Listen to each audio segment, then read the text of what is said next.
listeners. Welcome to Plano's Political Pitbull Podcast. I am Esther. And I'm Ruth. And we are recording this on Reverend Dr. Martin Luther King's Day and the Presidential Inauguration Day. So first, we must acknowledge that we have a new president. Donald Trump was sworn in today as the 47th president of the United States, and we wish him good luck and Godspeed. Since every other media outlet is going to be talking about the inauguration and having all-day coverage on it, we are going to move to Texas and Plano and focus on some issues that are going on here. So first up, we have an update on the Texas Speaker of the House race. We have a winner.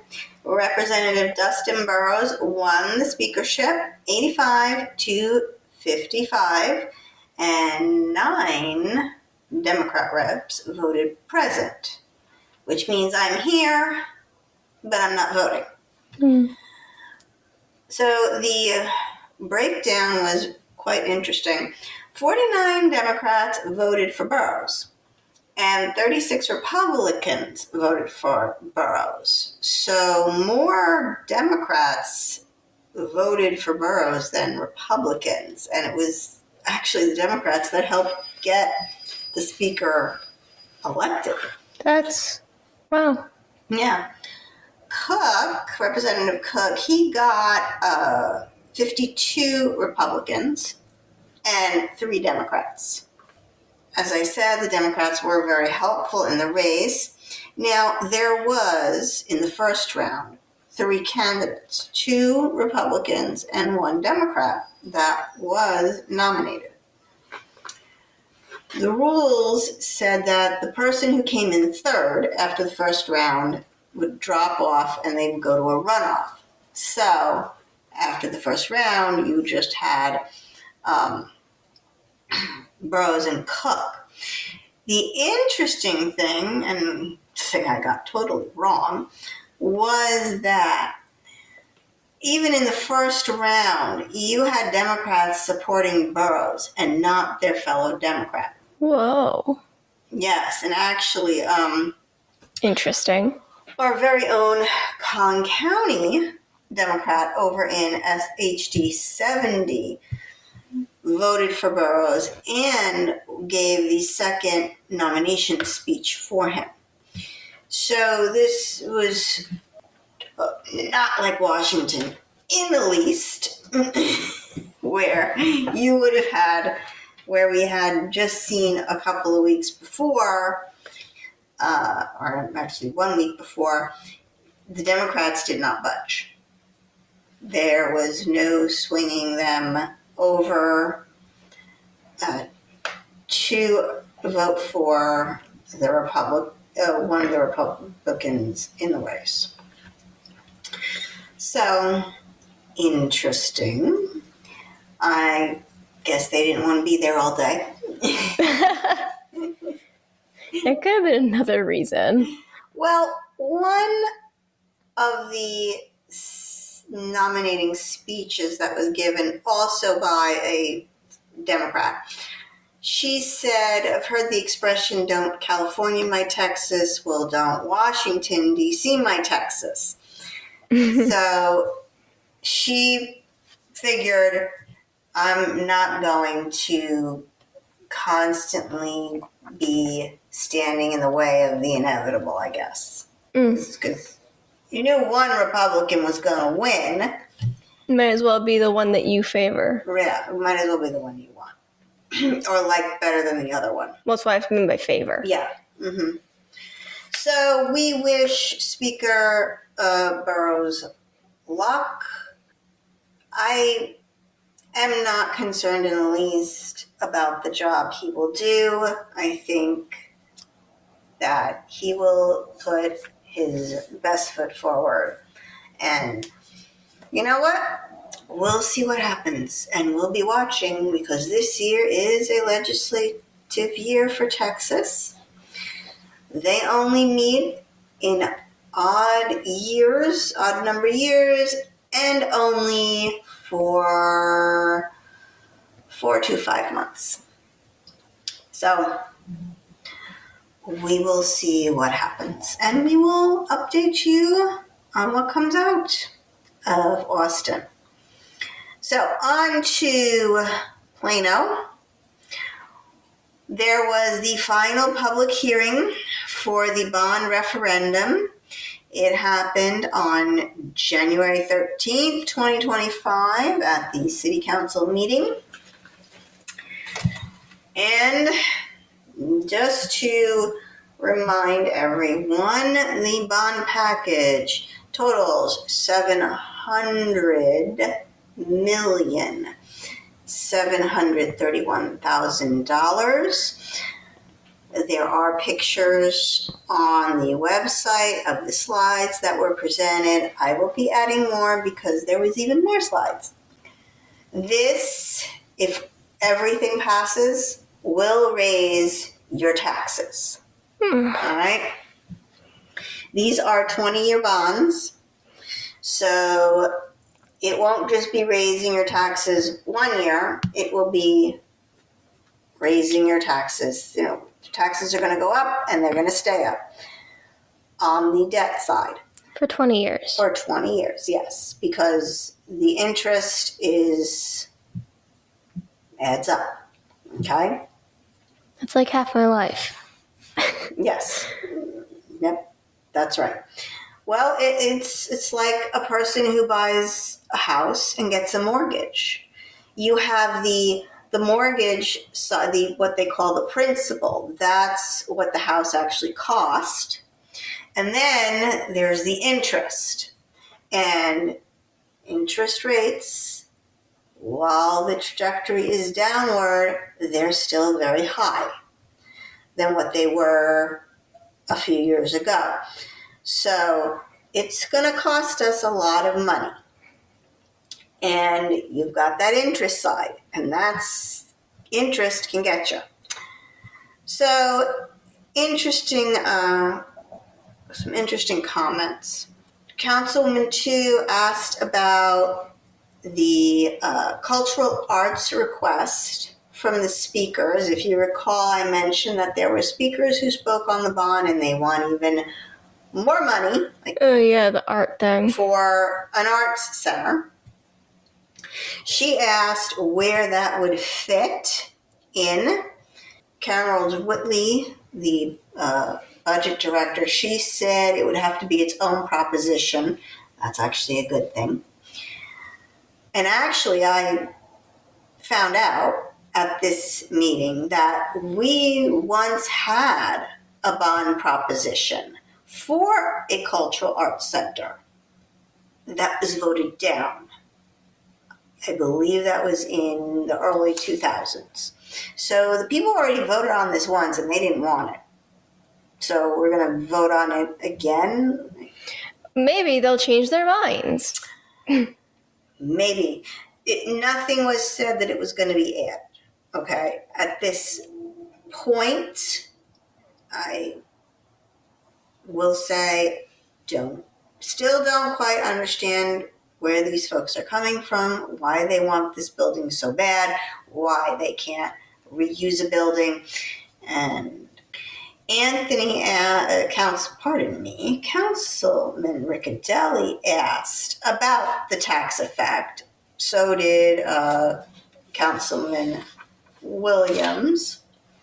They also said that some of the project lacked specifics. Lacked Specifics.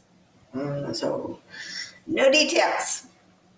And Prince was concerned about bonds for the land and building new buildings instead of reusing existing and empty buildings. And she wants the larger projects broken up. So I had mentioned that last time that there was a request for a new police headquarters. There's a request for a new training facility. That got actually the training facility got a couple of questions because the training facility is only 30 years old. For a building, that's not old.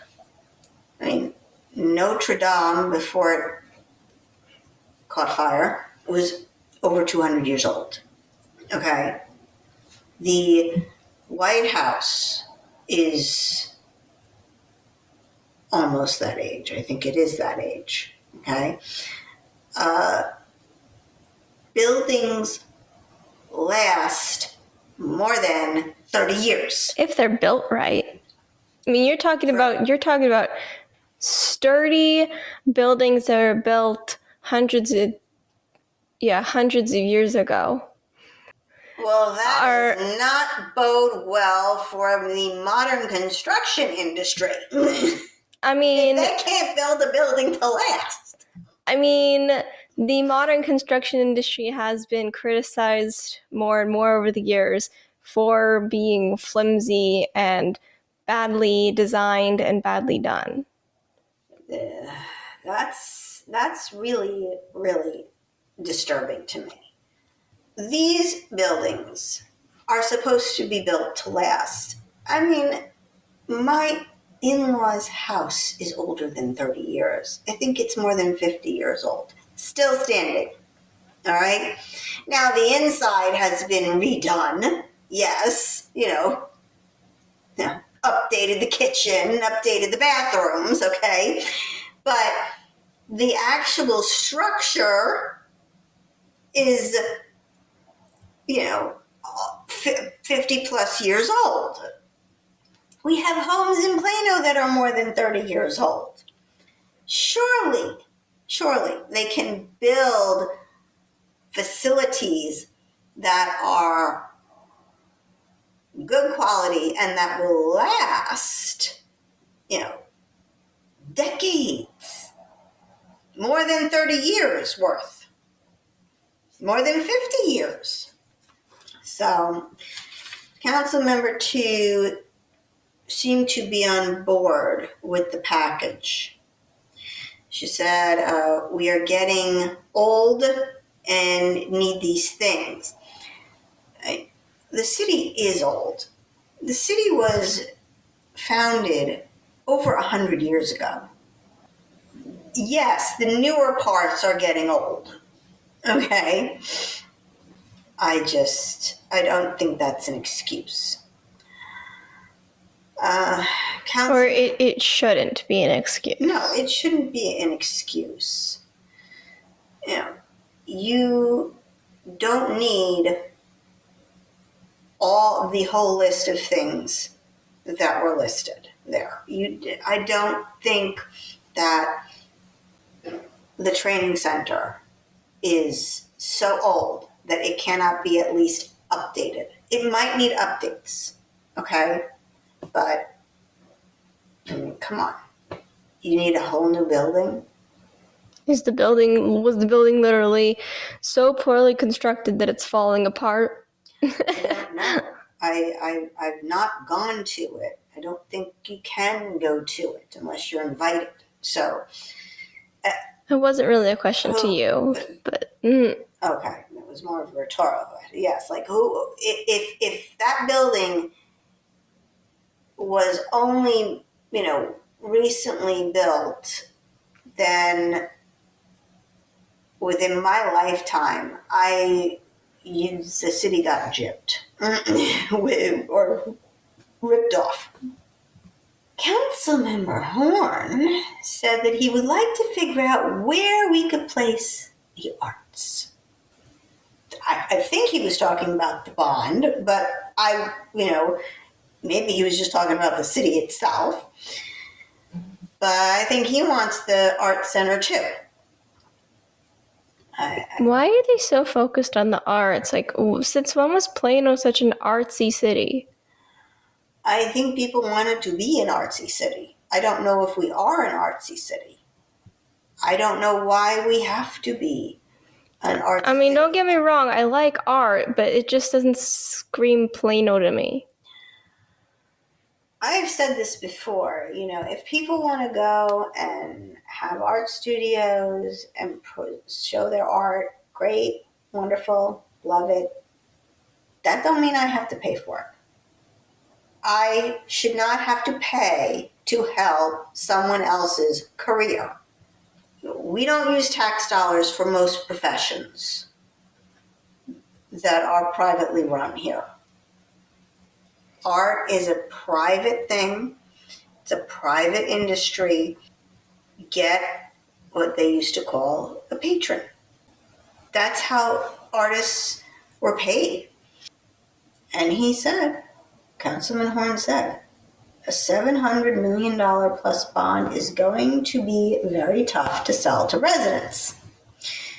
Because you see, after they go through everything they want in these bonds, they've got to try and what they call educate the residents, which is another way of saying we need to sell this so that the residents vote for it.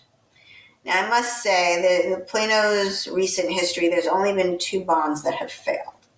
Most of the time, when people go into a polling booth, they vote yes on questions, especially if to pass it, you need a yes vote. I don't know how the citizens are going to react to that number. I don't know if they're going to be in love with these plans. I do know that the history is on the bond side of passing because most people, when they go in, they vote yes. Councilman Riccadelli, he said that, this is an unprecedented number. $700 million is one of the most expensive bonds referendums they've ever had. And they're really going to have to educate the voter. I would hope that when they say educate, they would mean we're not going to be biased, but I have a feeling that they're going to be biased because the city wants this stuff to get passed. Educate on what? On the bonds and what they're for. Because I'm just wondering, does it not? It just kind of sounds like they're trying to convince the voters, why we so need this, and they're trying to convince us. Mm-hmm. That's you're still taking my money. Mm-hmm. Yes. You're gonna have to do a lot of convincing. I think I would hope they would have to do a lot of convincing for that number. Councilman Riccadelli also wants to include the full cost of the bond over the 20 years. So as I said, you've got the principal, but then you've also got the interest that gets tagged on. And the interest adds up. And he also wants items to be separated out more. He actually, Councilman Riccadelli was very thorough. He was the most thorough at really delving into this and wanting the public to have as much information as possible. Okay. Also, he wants to take some things out.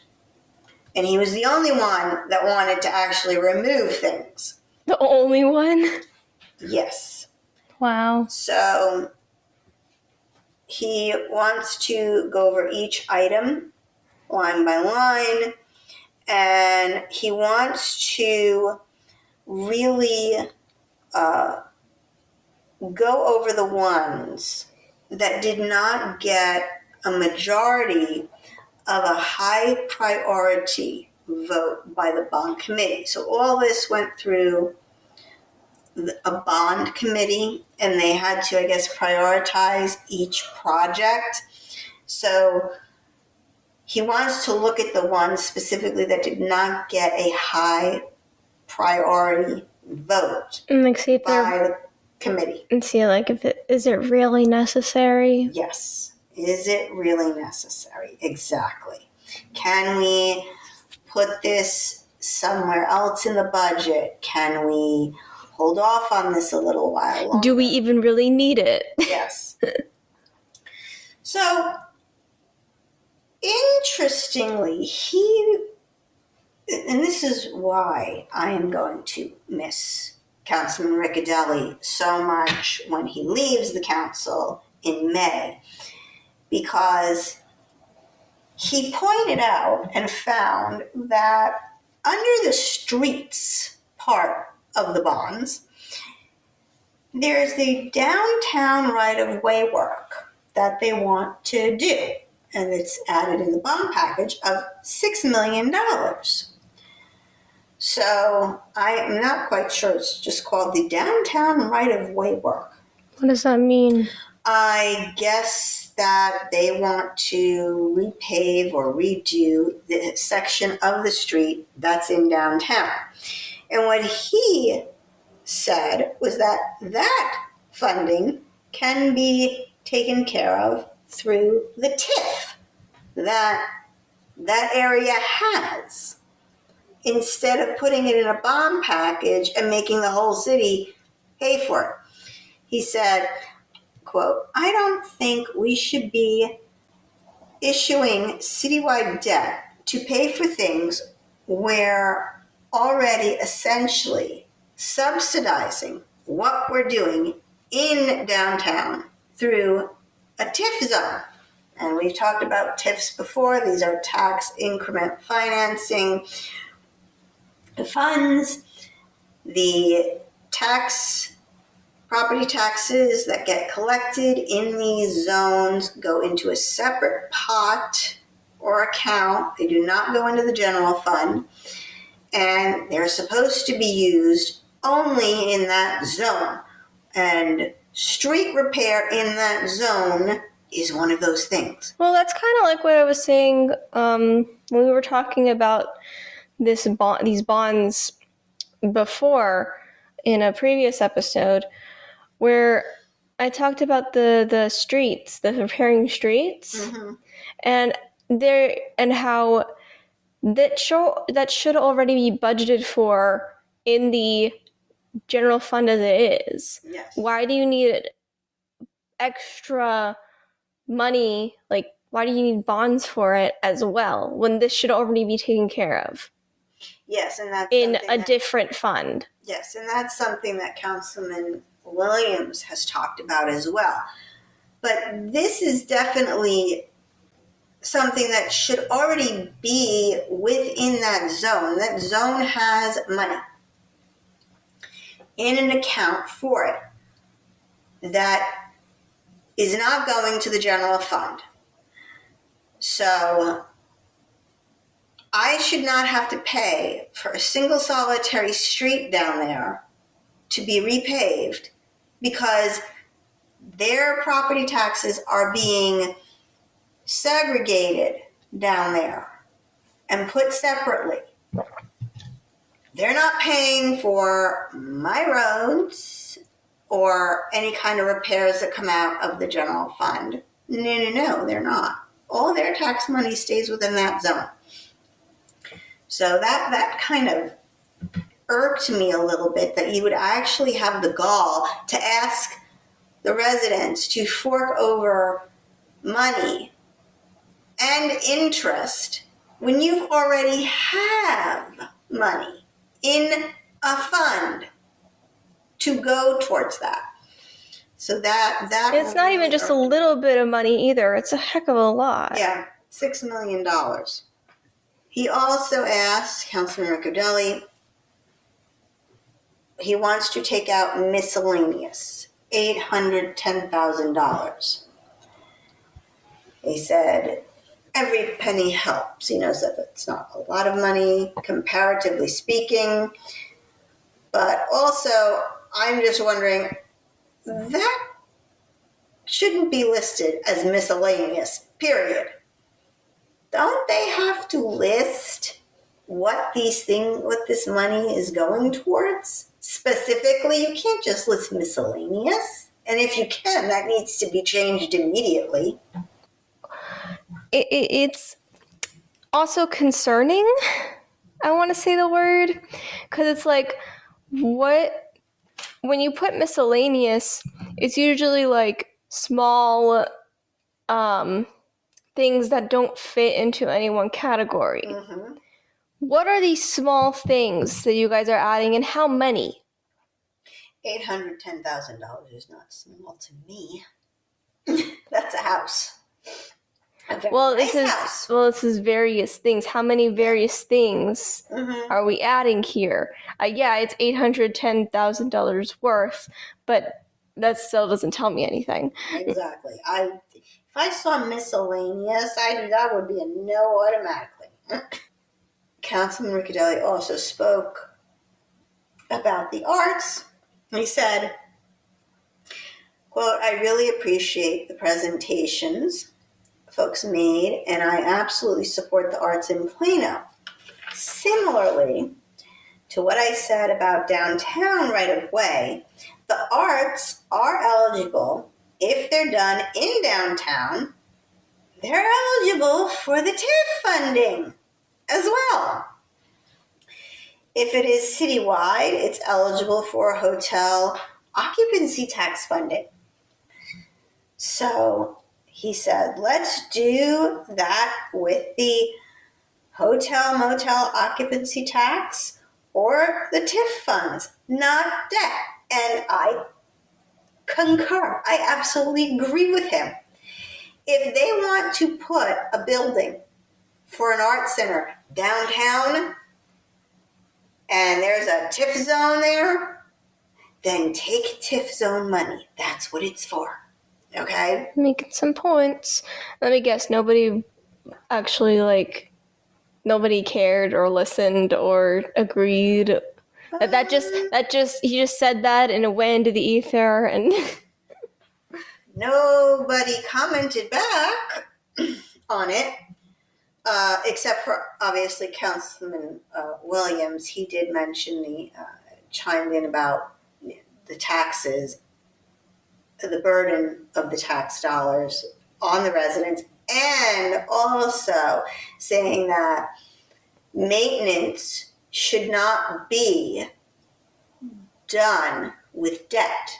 It should be done with the operation and maintenance side of the property tax payments. Again, there is already a fund for that. Why are we asking for debt when we already have funds for the things you're wanting? Well, I don't know if they have all the funds. I mean, they have funds. The question is, do they have enough to cover these things? One would hazard a guess is that if they had all of this money in maintenance and operations side of the tax dollars, they would spend it. They wouldn't incur debt. We would hope that would be the case. I would certainly hope that would be the case. And especially with streets. Now, let's say you're a brand new city and you need to actually build a road from scratch. Yeah, you would take out a bond for that. I could see that because you're a new city, you don't have the capital yet in there. So if you need to build a road from scratch because there is no road, then that's slightly different, but that's not what we're doing. We're not building roads from scratch here. We're not putting in new roads. We are literally fixing existing roads. We were repairing them constantly. We would like to get to a point where they're not repairing any roads. And we're just, they're all fixed and pretty. How bad is Plano struggling that they don't have enough money to fix roads with the funds we already have? I don't know. I don't think they're struggling. I don't think they're struggling. I think... Well, that's the question that's posed, though, when you're then left to assume that they don't have enough money in the existing funds to do what they're asking, even though there's, already allocated money for those things, presumably. But you're saying that, well, the reason why they would ask for a bond anyways because they don't have enough money to do it. Well, that's their argument. So then the question is posed, how much is Plano struggling if you don't have enough money to do what should already be allocated in the budget? So one could argue, and I have argued this multiple times, that they have the money. They're just spending it in the wrong places. I will give you a very small micro example. Okay? There is no reason at all that we should be paying for anyone's dinner. Yes, it is a small cost, but it is a waste of money. And if you're going to be wasting money on small things, then in my mind's eye, you're going to be wasting money on larger things. I do not like the fact that Plano taxpayers are footing the bill for the councilman's dinner or woman's dinner. Bring your own, pay for your own. She will die on this hill. Well, I'm sorry, but it seems a little hypocritical might be the wrong word here, but I'm going to use it in this case. Hypocritical to be asking people to donate jars of peanut butter because we have a bunch of children whose parents can't afford to buy them peanut butter, okay, or buy jars of peanut butter or other kinds of the nut butter of your choice, okay? I get it. But you're going to say, give me money to pay for my dinners twice a month for as long as I am on council. Yeah, when you put it like that, it does kind of sound unfair. It's ludicrous. I would feel so bad if I were on council. Mm-hmm. I would feel extremely bad and guilty that somebody who barely has enough money to feed their own children is feeding me. Okay? I couldn't do it. I couldn't I couldn't do it. No. I'll pack a lunchbox. I'll order my own dinner myself. I would reimburse the city. Okay? If I was struggling to feed my children and I learned that the taxes I am paying that could have been used to feed my own kids is going to feed these wealthy adults in council, I'll be pretty pissed. Not all of them are wealthy. Fine, middle class to wealthy. They're not poor. The mayor's family's got money, you know that. And you got 2 lawyers on the council, so they make a good salary. Middle class to wealthy, okay? Yeah. They're not struggling. No, they're not, they're not struggling to buy eggs that cost $10 now. That is not an over-exaggeration, okay? I went into the grocery store and because I'm Jewish and I keep kosher, I have to buy kosher eggs. Now, kosher eggs are going to be more expensive than the non-kosher eggs. She's also buying 18 carton, not a dozen, just to be fair. So it's 18 eggs, kosher, over $10. You know what? I did look to see what just 12 are. they're like $8 rounded. Okay, so I'm sorry when we're talking about a cart full of groceries in a tax increase, which is what that cost the citizens last year, well, now this year because they're paying their bill this year. It was literally a full cart of groceries in the amount of the tax increase. And you realize that some of that money that you got to pay is going to feed people. I'm sorry, that's not right. So feed people who don't need feeding. Some of them could use less feeding. Oh, that was mean. But I didn't mention any names, okay? Yeah, but that's just a microcosm of, waste. I mean, you went to that workshop and there was food there. And there was more food than anyone could eat. So not only was there food, they're wasting food. Yeah. That's what it looked like. I mean, I would hope maybe they would go to like a soup kitchen or something and take it to the soup kitchen if they didn't finish it. Or somebody take it home.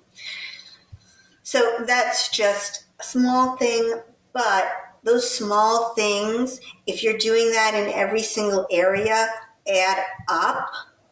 And there's money that can go towards repairs in streets, sidewalks, retaining wall, whatever. We'll see what happens there. But I do agree with Councilman Williams that street repairs should not be under the bonds. Under the debt, it should be under the maintenance and operation. Whether or not that actually happens, I'm going to go with probably not. It could also be that they've always put streets under the debt side. And, sometimes you get into a habit of doing things because that's the way you've always done them. We've heard that a lot on council. Somebody asks, well, how about we do it this way? And they go, well, we've always done it we've always done it that way. Why should we change? Well, just because you've always done it doesn't mean it's working. Exactly.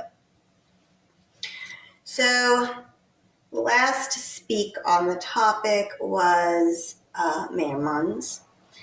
And not surprisingly, he does not have a problem with the large number of $700 million, but he also doesn't have a problem if we want to trim things down a bit. But, he said, we have to take care of our city. Like you weren't going to take care of the city in the first place? Isn't that why you guys are there?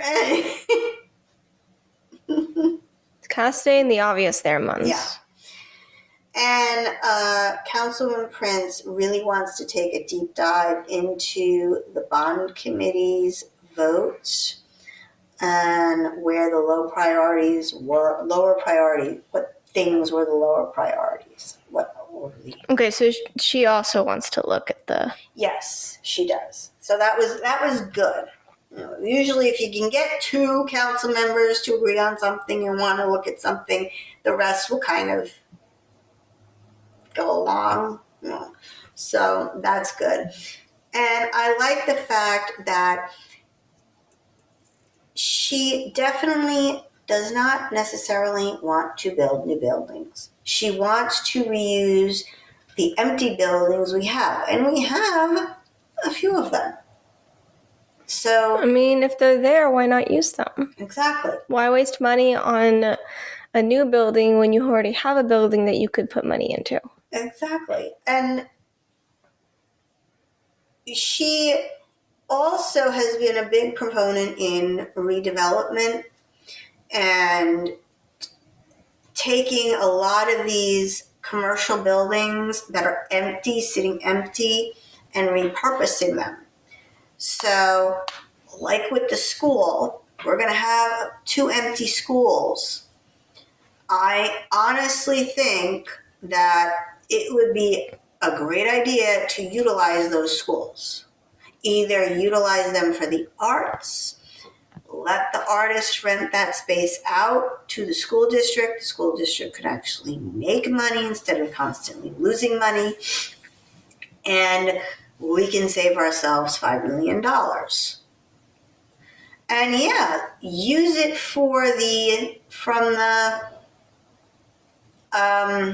well, if it's a school, I don't think you'd have to even do anything.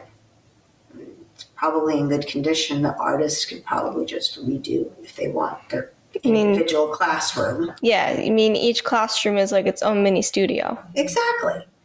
If the artists want and are hungry for studio space, there's your studio space. Each classroom can be somebody's studio space. Okay? And then you can use the gymnasium or the multi-purpose room as your gallery. Oh yeah, that's or like the auditorium. Or the auditorium, whatever. Yeah, the auditorium for your shows. Okay? And yes, you can use, if you want tourism, you can definitely use the hotel motel taxes, and the people can apply for grants and get that money, and then maybe have an arts fair or an arts show where you're bringing tourism. And schools have large parking lots, so there's plenty of parking. So why not? Okay, the next and last thing I'm going to tell you about is we are now in election year for municipal elections. You've got school board, you've got city council, and we have the Collin College Board of Trustees. These elections always take place in odd number years. It's an odd number year. The opening day, shall you say, to submit your packets to file was the 15th. So people should already have started filing. I can tell you I've seen signs going up already for these races. We will be focusing on the city council race because we focus on city council. We will not, however, endorse one candidate over another. We are nonpartisan and we do not endorse here. That is not our job. We will tell you who's running. We will do some research on the person, see what their ideas are, what their platform is, and if they have a party affiliation, we'll let you know their party affiliation if they have one. A lot of people don't because they don't vote in primaries. The only way you are affiliated with a party in Texas is if you vote in that party's primary. So we are going to start doing that next time.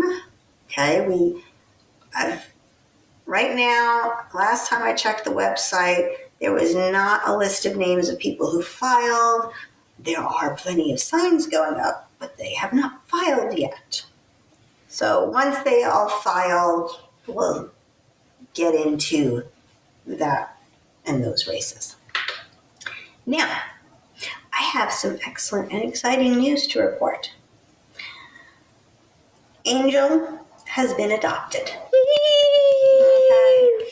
So we're very happy for her. She has her forever home. Round of applause. Cue the applause. But that means that we have to find ourselves a new pit bull to highlight. So come next week, we shall have a new pit bull of the week for the highlight. And hopefully somebody will adopt that one. And our next one, since Angel is a girl, our next one will be a boy. I like to alternate. Give everyone a fair shot. If you haven't enjoyed our program, please like, share, and subscribe. This is Esther. And this is Ruth. For Plano's Political Pitbull, signing off.